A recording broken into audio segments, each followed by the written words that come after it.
If you've lost your sending privileges on Lyft and want to restore them, follow these steps to navigate the process effectively. Step 1. Check your account status. Log into your Lyft account and check for any notifications or messages regarding your sending privileges. This will help you understand the reason for the restriction. Step 2. Review Lyft's policies. Familiarize yourself with Lyft's community guidelines and policies. Understanding the rules can help you identify any actions that may have led to the loss of privileges. Step 3. Contact Lyft support.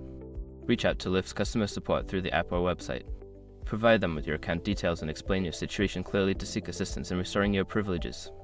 Step 4. Follow instructions.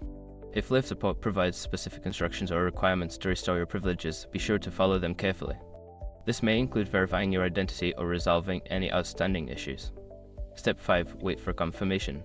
After completing the necessary steps, wait for a confirmation from Lyft regarding the restoration of your sending privileges. This may take some time, so be patient and check your email or app notifications for updates. By following these steps, you can work towards restoring your sending privileges on Lyft.